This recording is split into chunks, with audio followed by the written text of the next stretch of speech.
All right, folks, our speakers are going to be done in a couple of minutes. How about we practice some chants in the meantime? Yeah. It's already a little hot in here, but I'll get a little cozy with all of our voices together. How does that sound?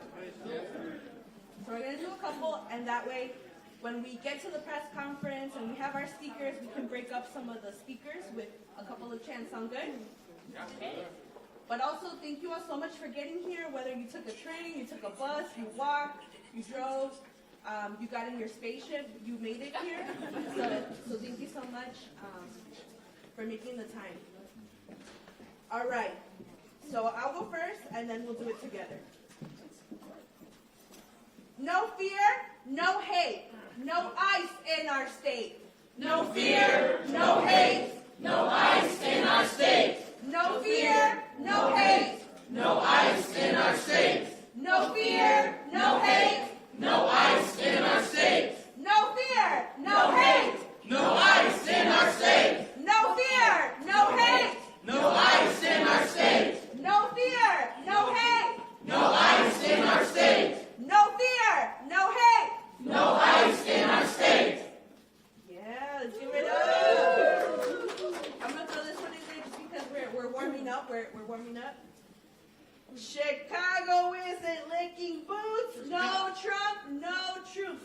Chicago isn't licking boots. No Trump, no troops. Chicago isn't licking boots. No Trump, no troops. Chicago isn't licking boots. No Trump, no troops. All right, that one was mostly because I wanted to do that one.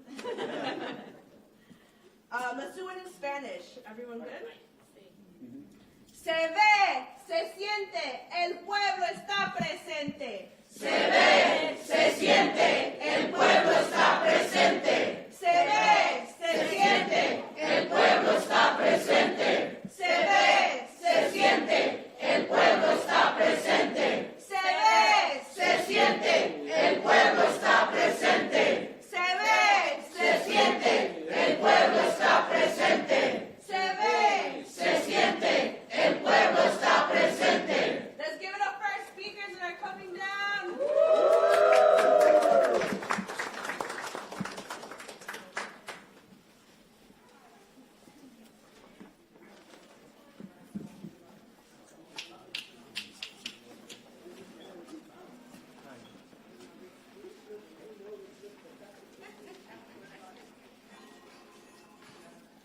Brandon here, Brandon here.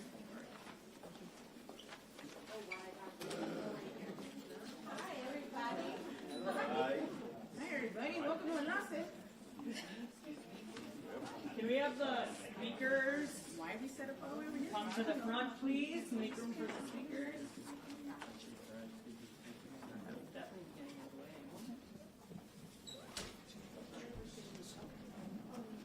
Sure. Very well. Okay, cool. Mike's a maid. If we see him, we can.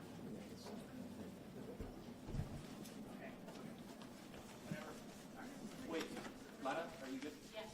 Okay. And action. Good. Well, good evening. My name is, welcome everyone. My name is Andre Gordillo with the Illinois Coalition for Immigrant Refugee Rights. I'm the Family Support Network Director. Thank you for being here. We are collectively here on behalf of the members, partners, and allies of ICIRR, including Enlace Chicago. Thank you for being the host.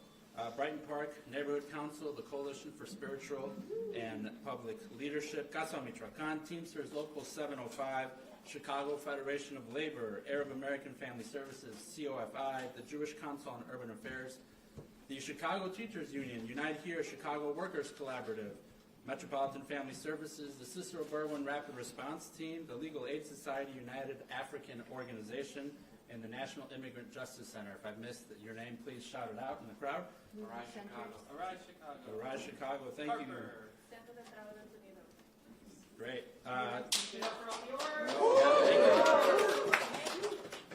So today we're gathered here because our communities witnessed a violent escalation of ICE and CBP against communities all over the Chicagoland area.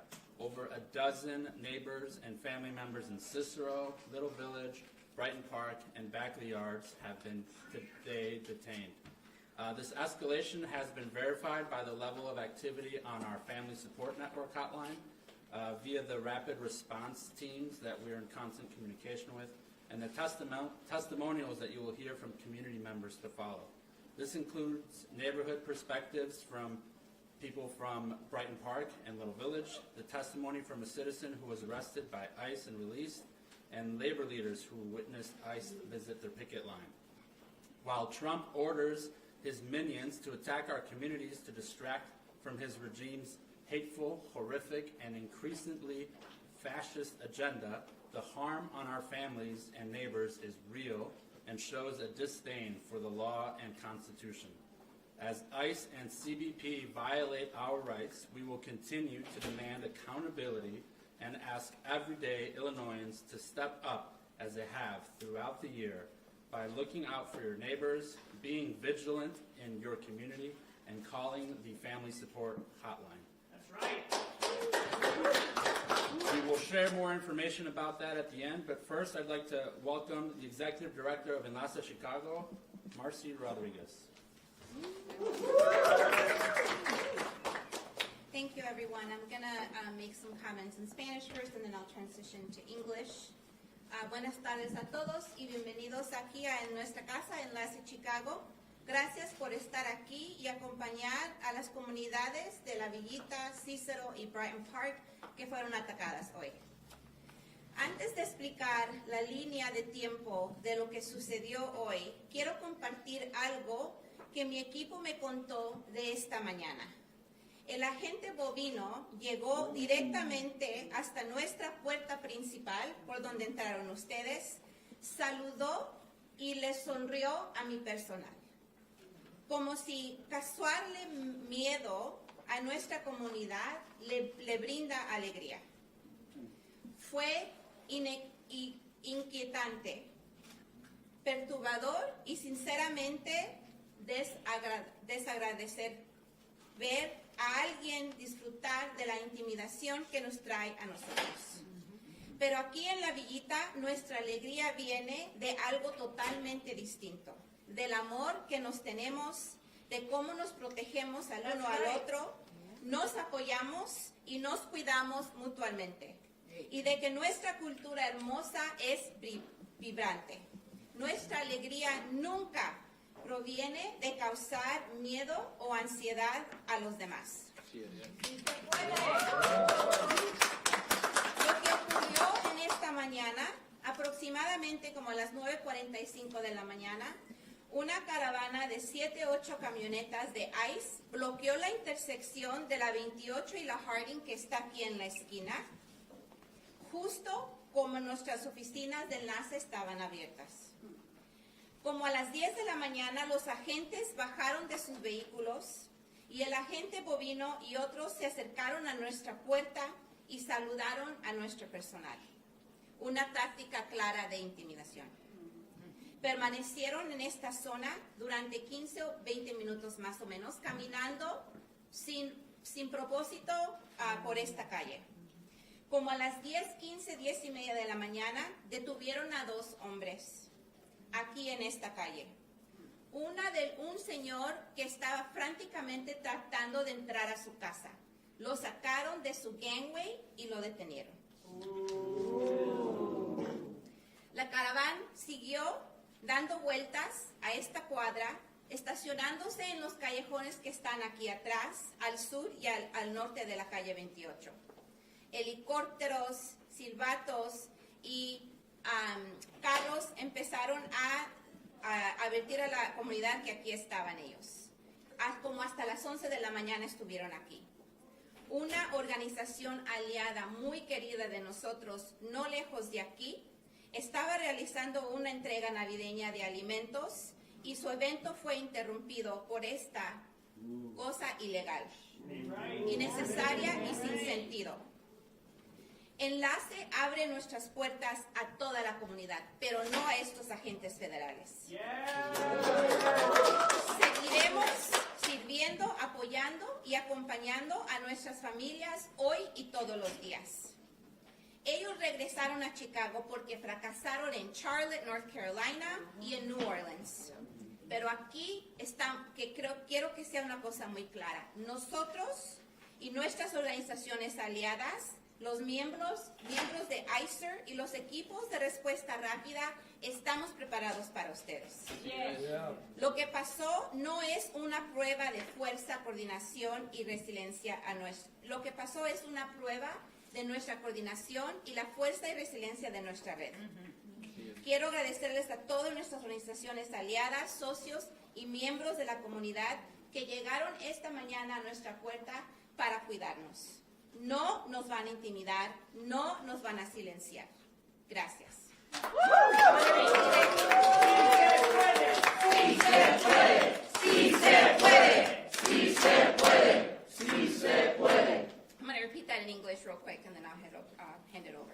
Good afternoon, everyone, and welcome to Enlace Chicago. Thank you for being and standing here with Little Village, Cicero, and Brighton Park communities today who were attacked. Before I walk through the timeline of what happened, I want to share something that my staff told me happened this morning. Agent Bovino and 7 or 8 of his affiliates walked up to our front door, waved, and smiled at our team. Boo! As if causing fear in our community brought him joy. It was creepy, unsettling, and honestly heartbreaking to witness someone take pleasure in intimidation and terror. That's right. But here in Little Village, our joy comes from something entirely different.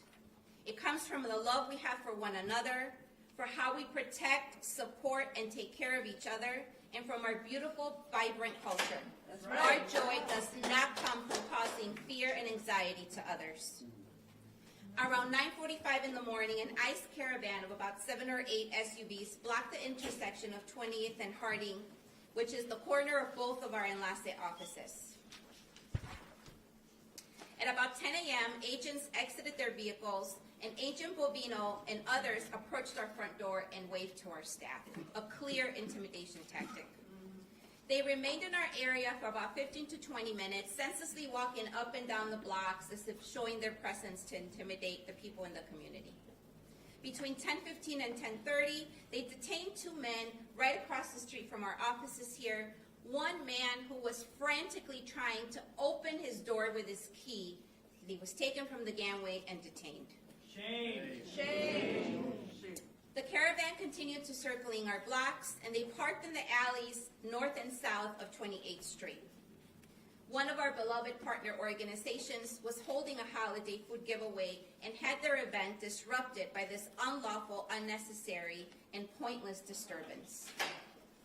We want our community to know that Enlace opens its doors to everyone, but not federal agents terrorizing our city. That's right. We will continue to serve and stand by our families today and every single day. ICE and CBP are back here in Chicago, probably because they failed in their efforts in New Orleans and Charlotte, North Carolina. But let me be very clear. We at Enlace, our partners, ICER members, and rapid responders across the state are ready to pick up where we left off. What happened today is proof of strength, coordination, and resilience of our network. I want to thank all our partners and allies and community members who showed up this morning without hesitation to assist us. We will not be intimidated, we will not be silenced, and we will continue to work, love, and celebrate who we are no matter what. With that, it is my honor to introduce Victor Rodriguez II, a proud Little Village resident who wants to share his experience from this morning. Woo! Say it loud, say it clear. ICE is not welcome here. Say it loud, say it clear. ICE is not welcome here. Say it loud, say it clear. ICE is not welcome here. How are we doing, guys? My name is Victor Rodriguez. I'm a lifelong resident here of La Vita, as well as a lifelong parishioner at La Vita Community Church. And today I had the honor of loving on my community in a way I wasn't expecting to this morning. I stood with a wife trying to figure out what was going to happen next in the midst of brokenness, right? Nieces, kids had to get picked up from school, cars had to get towed, right? Logistics still happened, right? And what does that look like to stand with our community? And that's part of the reason what I came out to do this evening. Once we sort of heard different activity was happening, right, is we witnessed, and many Little Village residents here witnessed, a caravan of masked agents, mostly masked agents, terrorizing the community with fear, aggression, and pepper bullets, leaving nothing but brokenness, chaos, and fear. Now, these actions over the last couple months, asking random people for their papers, tear gassing protesters, lying in different courts about what has transpired on these streets, right, has pushed this community, and we're hurting, right? And it's hard to see these events as anything but targeted political theater of the most egregious effect, right? All of these things are coupled with that photo taken at the Bean, right? Are coupled with, you know, I today interacted a little bit with Bovino as he was kind of in the community, and he had a very chipper feeling about him, right? He had a very, what I would almost say is like a joyous Christmas spirit, right? Which to me is really horrific for someone who is doing something, right, and bringing terror, right? And so to me, this is why I came out today, right? Because a lot of people have hate for what's going on. A lot of people are angry. A lot of people are scared. A lot of people don't know where to go or what to do, right? And I want to say today that at the end of the day, as someone who's out here making sure that people are safe, making sure that people are protesting, are exercising their rights, right, is that this morning and this afternoon, these people coming out, you know, I can't speak for everyone, but at least for myself, I didn't come out here because I hate ICE, right? I do, right? But I came out here because I love my community, right? I love my neighbor, right? And because of that, I'm willing to stand up and protect my neighbor, right? And as we continue on, we're going to hear from Ani, right? Who has done some things over at Brighton Park as well, loving and keeping their community safe. Really briefly, in Spanish, summary. Básicamente lo que vimos hoy era lo que yo no puedo ver más allá de que es un teatro político, ¿verdad? Un teatro político que viene específicamente para esta raza, para este barrio, ¿verdad? Vemos lo que vimos en la nube allá en el centro, en el frijol tomando la foto, vemos el forma de ser que estuvo Bovino hoy, ¿verdad? Tuvo una forma de ser que era muy jubilante, ¿verdad? Muy lleno de una espíritu navideña, ¿verdad? Y para mí eso es muy difícil a ver, ¿verdad? Cuando estás viendo a alguien tener esa forma de ser y está trayendo terror, está trayendo diferentes angustias a la comunidad, pero al fin del día hemos visto mucho odio, mucho enojo, mucha frustración, ¿verdad? Y todo este coraje que tenemos, los quiero recordar que para mí, no puedo hablar por todos, pero para mí, yo estoy aquí afuera protegiendo mis vecinos, no porque odio a la migra, pues obviamente sí odio lo que están haciendo, ¿verdad? Pero más que nada es que yo amo a mi comunidad, ¿verdad? Yo amo a mi prójimo, yo amo a ellos y por eso yo estoy aquí diciendo que yo quiero ayudarles, yo quiero hacer todo lo que yo puedo hacer abajo de mis derechos como un ciudadano americano, ayudar a decir no vamos a tener esta presencia, no vamos a tener estas leyes quebrantadas. Muchas gracias y quiero introducir un poquito más a Ani que puede tener la perspectiva más del barrio Brighton Park. Who keeps us safe? We keep us safe. Who keeps us safe? We keep us safe. Good afternoon, everyone. My name is Ani Huamani. I am a lead, but also a member of the Southwest Rapid Response Team and the Immigration Defense Coordinator at the Brighton Park Neighborhood Council. This morning, as I was getting my son ready for his winter assembly, my phone started going off. Greg Bovino and his team had made it back to Chicago, and they started to make a show out of our communities yet again. As I started to go on the ground and started responding to sightings, myself and a fellow rapid response member witnessed multiple people being stopped while they were walking on the street, being asked about their immigration status. No papers were shown, no judicial warrants, just verbally asking some pedestrians walking down the street, including a school principal on the southwest side. After including all of our numbers and seeing all the sightings, we have determined that there were over 15 detainments today in the southwest side, including a tamalero and day laborers, who are just community members that are trying to make ends meet. Once again, today, our Home Depot on 47th and Western was targeted by agents.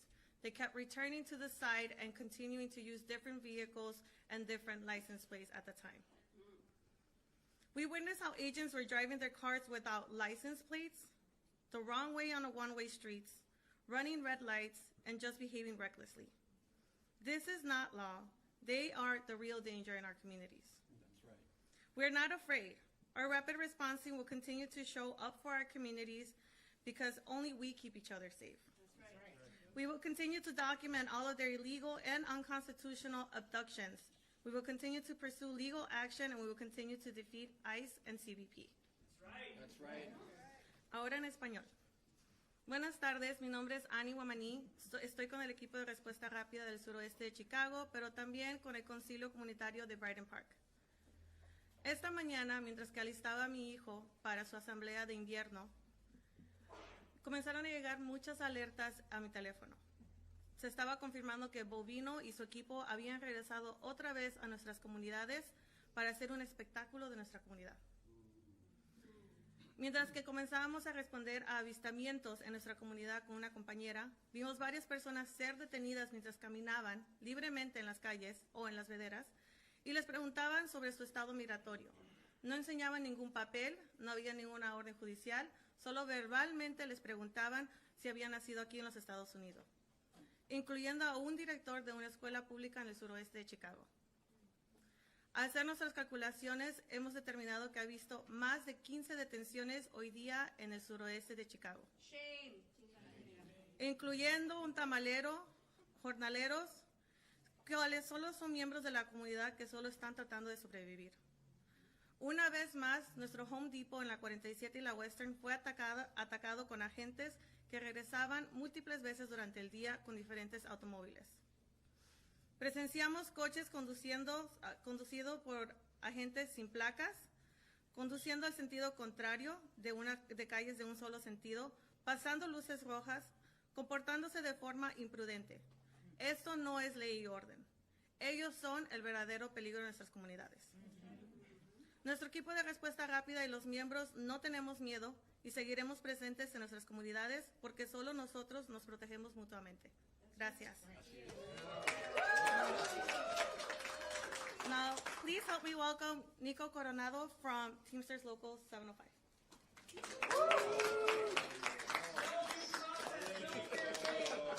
Violence, ICE is shame. No due process, no fair game. ICE is violence, ICE is shame. No due process, no fair game. ICE is violence, ICE is shame.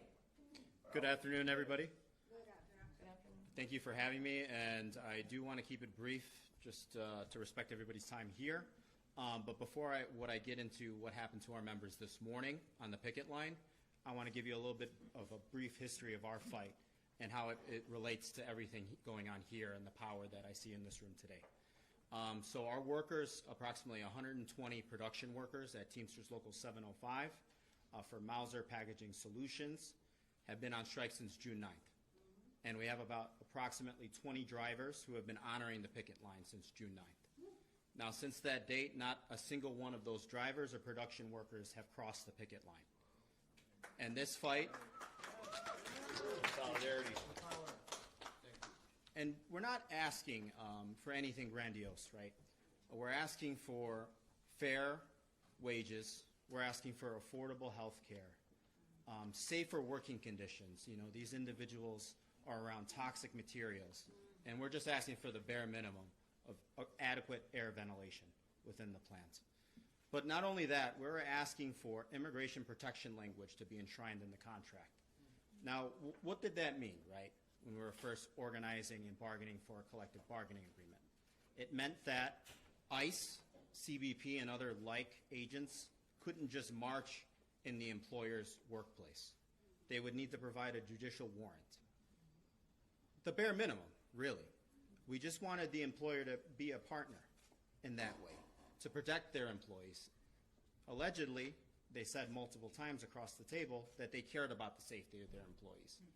But they constantly rejected this language. And unfortunately, we were on strike for the entire summer, blistering heat, and now we're still on strike in the blistering cold. And September 22nd, unexpectedly, we were notified by the company that rather than bargain for a collective bargaining agreement that enshrined these protections, that they were going to shut down their facility. And that would be effective November 21st of 2025. Now, November 21st came and went, right? We thought that the company was going to be shut down. But to this day, we see Mauser trucks leaving that facility on Millard, continuing to do work. And right now on Archer and Cicero, they diverted work to a leased space where our members are currently on strike. And this morning, Gregory Bovino and ZBP paid our members a visit. And they, laughing, joking, seemingly making light of this situation while demanding to see people's identification, as well as asking about their status, harassed and interrogated our members. But, you know, our members didn't take the bait. They weren't provoked. And this is in large part due to the Know Your Rights training provided by Rise Chicago. I would especially like to thank Laura Garza as well as Jorge Mujica, pillars of the community, for providing that training over multiple sessions throughout our strike. So our individual members were informed and ready to address any kind of interaction with Gregory Bovino or any CBP agents. I would also like to thank Congressman Chuy Garcia for also providing similar resources to our members. So they were ready and able to meet this moment, unprecedented moment, of an attack on not only just workers, but the labor movement. Now I have one more ask, and this is directly to the CEO, Mark Burgess of Mauser Packaging Solutions. Every day we're out there on strike, we're stronger, but you're also unnecessarily putting your former employees at risk. If you truly cared about the safety of your employees, you would call us tonight and give us a fair severance package so that these members can continue on with their lives. Or if you want to continue running your plant on Millard, we're ready to bargain for a collective bargaining agreement. So just let us know. We've been here waiting for 2 weeks. Radio silence from the company. Let's get it done. We can get it done tonight. Thank you so much. And now I'd like to invite Bob Ryder from the CFO. Ni una más deportación. Ni una más deportación. Ni una más deportación. My name is Bob Ryder. I'm president of the Chicago Federation of Labor. The CFL represents 300 unions and in turn represent 500,000 working people here in Chicago and Cook County. Not only the hometown of the American labor movement, but a labor movement that is built with tens of thousands of immigrants and descendants of immigrants right here in Chicago. What Nico just described was the crossing of a line that is personal for workers here in Chicago. Our members have already been impacted by ICE and Border Patrol. Our members have already been terrorized. But coming to our picket line to chill union activity, well, I wonder who put it on their radar. But you want to know what? You know what the difference is between the labor movement here in Chicago and Greg Bovino and his team? We're not cowards. We are not cowards. I have a headline. for you. I got to meet Pope Leo, and he would say things differently than me because he has the Augustinian training behind him. I'm a Catholic, but I'm going to give you the headline for today. Donald Trump and Greg Bovino can fuck off. We have seen the first act of this theater that they have brought to our country. Well, it's the second act, and we're ready. We have done trainings, as Nico and others have said. We've done rapid response work. We've put together resources since this nightmare has started. And I will tell you that I put my money on the labor movement, the immigrant community, and Chicago any day of the week.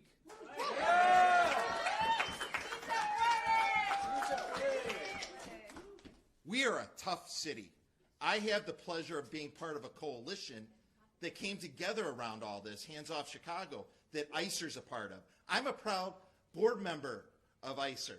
We are a community that stands together, whether it's passing laws in Springfield or doing it out on the street. You want to come to our door, we'll be ready for you.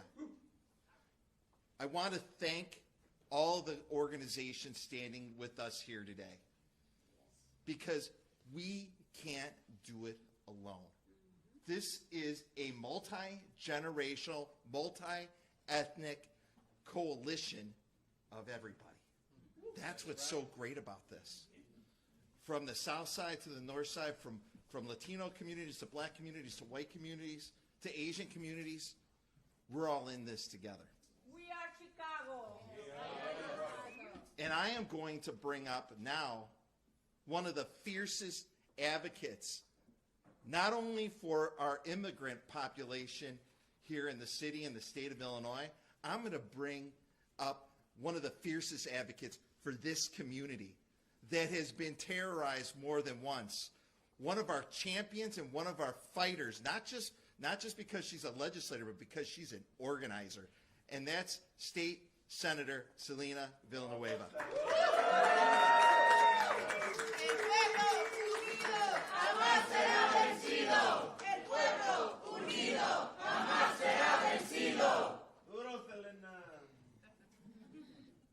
There's a lot going on and a lot of emotions.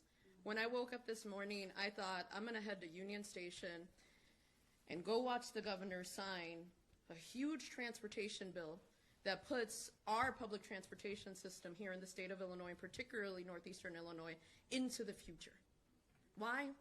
Because I represent a working class district that relies on public transportation in order to get to and from work. Because I represent a district here on the southwest side of the city where people actually do carpools in order to go to the factory jobs that they have to work in the suburbs that oftentimes takes them over an hour in order to get to. I represent a district who has been through hell, and in the worst times continues to show up and show out when bullies and terrorists come to our neighborhoods and literally walk up to our doors to terrorize us and wave hi to the incredible people that do the community work that we know that they do. In the middle of all of this, that's not right. That's not right.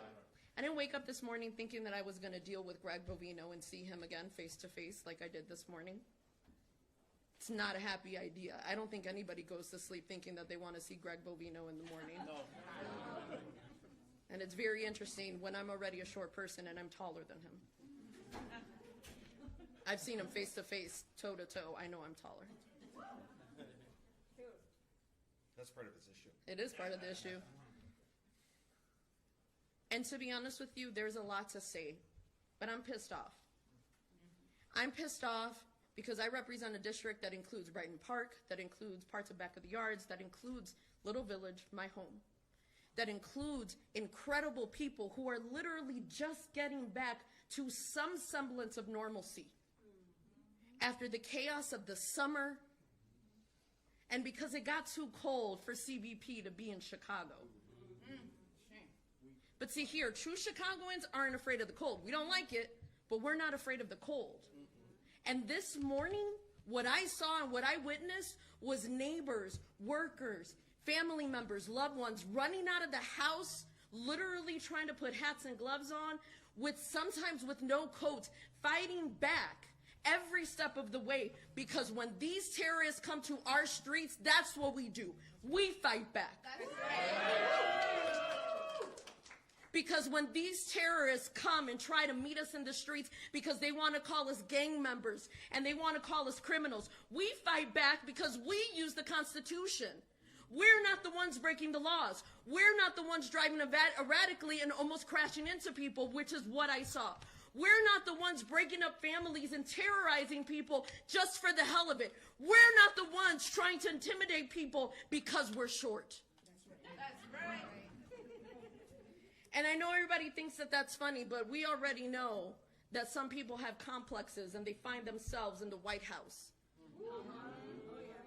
And instead of going to therapy, they decide that they want to terrorize our communities. Small hands. But the reality is this. What I continuously see is a community that is not, and yes, we are tired, but is not weary. What I continuously see is a community that says, you know what? We're going to go home, get some rest, and we're going to be back out it again the next morning. Because every single time that they come, we are going to show up, and guess what? There's going to be more of us. Because that's what we do in Chicago. When you come for one of us, you come for all of us. Y aquí en la ciudad de Chicago no nos rendimos. Aquí en la ciudad de Chicago no nos dejamos. No somos sinvergüenzas como las personas que se encuentran en la Casa Blanca. No, a nosotros no nos van a faltar el respeto. A nosotros sí nos van a acordar. Hasta que se vayan al infierno. Esos terroristas se van a acordar de todos nosotros. Abusan de su poder. Abusan de su poder. Abusan de la constitución de este país, de este estado. Abusan de la gente, el terrorismo que nos ha encontrado en este momento, que nos están abusando a nosotros, no es justo y no va a seguir. Porque en cada momento que nos vienen a ver, nosotros los vamos a ver. Nosotros vamos a estar allí. Y somos la voz de los que no pueden hablar. Nosotros trabajamos comunidad porque sabemos la fuerza en la comunidad. Trabajamos no solos, sino juntos. Y para todas las personas que nos siguen escuchando, si tienen miedo, está bien, lo entendemos.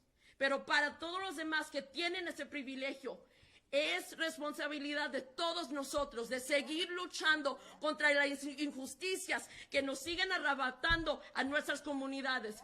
No nos vamos a dejar. Aquí estamos y no nos vamos. Muchísimas gracias.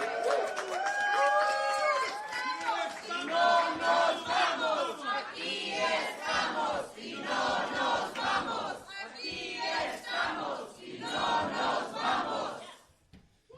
Wow, thank you, Senator, for that fierce speech. And thank you to all the community leaders and elected officials that have stood with us in the past, stood with us today, and will continue to stand with us tomorrow and as long as it takes. We also want to lift up the story of Dalila, who wasn't able to come be here today, our staff member from Casa Michoacan, one of our partners.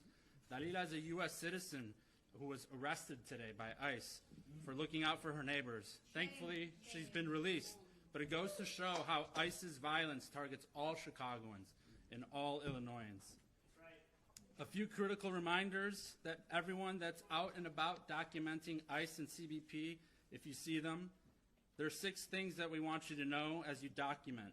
First, stay at least an arm's length away from an officer. Second, film horizontally. Third, narrate what you're seeing. Be as detailed as possible. Fourth, focus your filming on the agent's actions.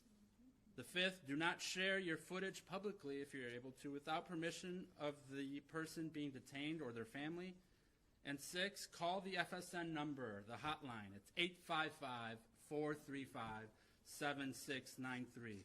Talk to one of our operators. They speak multiple languages about sharing your footage with them, and we can pass it on to the group of attorneys that we're working with. Speaking of attorneys, we are also continuing to demand the release of all people currently in detention in violation of the Castañon-Nava settlement. That's right.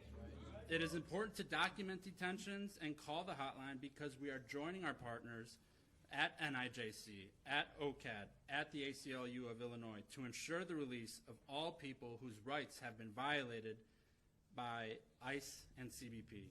Free them all. Free them all! Free them all! Free them all! Free them all! Finally, to Mr. Bovino, to ICE, CBP, we are watching you carefully. All people of Illinois are watching. We know you're going to adjust your tactics.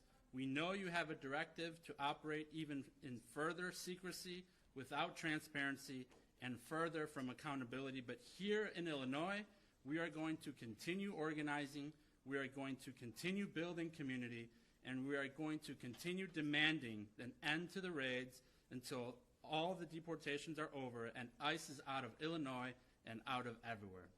Thank you. Thank you. That is all. All power to the people. Abolish ICE! Abolish ICE! Abolish ICE! Thanks, everybody. Yeah, that concludes the speakers program, but we'll take some questions. We'll take some questions now. We'll go here, then to Andy. I have a question for Mr. Ryder. Yep. So, lots of hard words for ICE and CBP today, understandably so, but I mean, is there any call on the labor side to want to meet this, you know, the disruption that immigration agents are bringing to Chicago? Is there any appetite to meet that with tangible labor actions? Are we talking work stoppages, anything of that nature? So this is a complex question because we have to deal in the realm of federal labor law, which has been weaponized against unions going back to the late 1940s. And not to get too heady about it, because we also have a lot of employers who are working with us on this. Now, Mauser's an example of an employer that is not working with us, might even be working against us. I don't know. Feels like it today, but I don't know. So the answer to your question is we have done and supported numerous protests across the city, starting with the hands-off protest back last April, where we were joined by many of the people in this room. Protests on May 1st, and the recent protest, hands-off protest that we hosted with Indivisible this past October. What we are doing is giving everyone the tools to fight back in their communities in the moment. We are doing Know Your Rights trainings. We are helping to do citizenship trainings for those people who are getting caught in the system because they're eligible to be citizens. Because you can take nothing for granted right now in this moment. What we are seeing is people getting caught in the switch, right? They're getting caught in a moment where they're arguably something confusing is happening with their immigration status. We've seen it. We've seen it with several high-profile cases where different parts of DHS have given conflicting information to people who have lawfully obtained work authorization. So what we are focusing on is using our collective action as unions, as organizations that have organizing power, to help bring that to our community partners. What we're seeing now with the escalation of not simply doing workplace raids, which we have seen in the past, but actually coming to workers, standing up for themselves, and let me be very clear about this. They're being racially profiled. They're being racially profiled. The reason why these workers arguably were approached is because they are a majority people of color, Latino and black workers.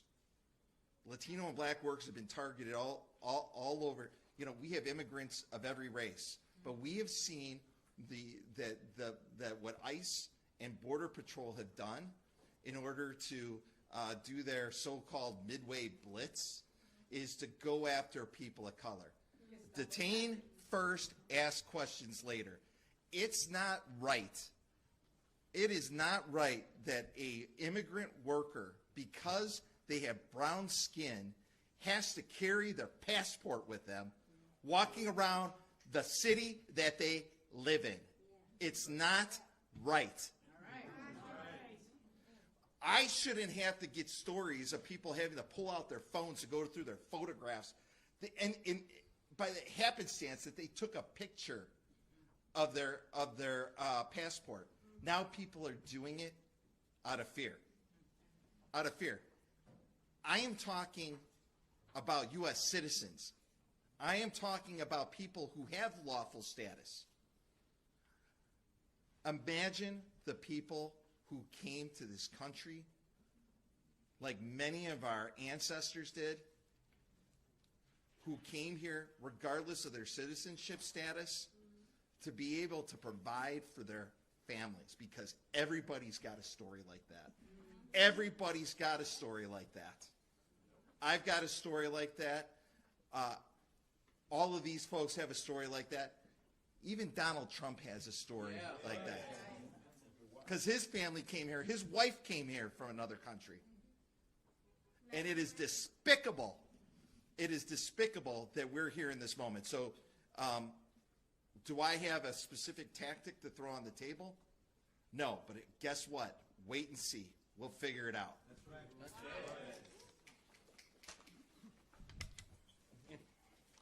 Yeah, in a handful of other jurisdictions, public officials have had their law enforcement personnel arrest federal officers for acts that would be considered by our own federal judge, Sarah Ellis, to be excessive violence, which she documented over and over again. In their current jurisdiction here, only one ICE or Border Patrol person has been arrested to my knowledge, and that for drunk driving.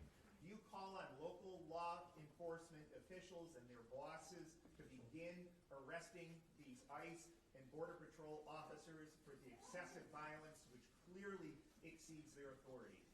Yeah, thanks, Andy. You know, I think where we are right now is around you know, ensuring enforcement of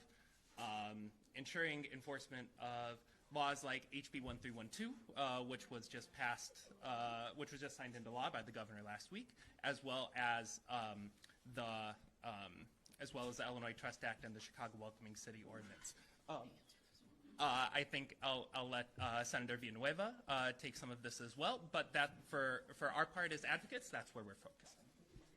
So the reality is this: we've looked which way and every way possible to see what within the bounds of the state of Illinois and our Constitution allows us to be able to do that. Unfortunately, because of jurisdictional issues, we have not been able to find the right way to do it. The case that you saw, I think, out in Oak Brook had to do with because they broke a specific law, which was drunk driving. Unfortunately, I don't think that that's the last time that we're going to see situations like that with these individuals. My hope is that we're going to continue to look to see what we can in order to expand the laws of the state of Illinois to continue to protect our communities. But we know that they're breaking laws. We know that they're breaking laws. This is also up to Congress, and we know that we need to change the makeup of Congress in order to actually do their job. Because right now they're okay with the terrorism that is infecting our communities and our streets. But again, you know, we're constantly looking at what we could potentially continue to do in terms of the laws. But again, people need to be really mindful of the fact that these individuals think that they're above the law, but they're not. Senator, do you believe that the TRO, the temporary restraining order from Judge Ellis about actions of Border Patrol, whether related to tear gas, body cams, is that still in effect despite the case being dropped by the plaintiffs? Do you believe the order still stands for these agents arrested? So that's a good question for, I think, obviously a lot of people that are involved with that. The reality is this: they never listened to what Judge Ellis was talking about. They continuously, mercilessly targeted our communities with tear gas and pepper spray bullets. Like, we know this. They were carrying guns today Like, we're aware of their mechanisms and their machinations for our communities. The reality is this, like, this needs to come from all of them to understand and to realize that what they're doing is wrong, it's unconstitutional, and we're going to continue to do what we can within the bounds of what we're able to do to fight back against that. But here's the thing, and make no doubt of it, there's no doubt in my mind that they're going to continue to use the tactics that they were using. They were using them in other places, and again, they're back in Chicago because obviously everybody loves Chicago. Who doesn't love Chicago? This is a great place. They're, you know, I guess they didn't like the slipping and sliding that they were doing today with all the ice in the alleys, but, you know, at the end of the day, like, I think that they need to be really mindful of the fact that we're the ones who own Chicago, not them. I'll be honest with you, I think that there's going to be a lot more lawsuits that are coming out of the behavior that they're doing and committing. If you want more interviews, we'll do them on the side, but that'll conclude it. Thank you. Thanks, guys. We keep us safe.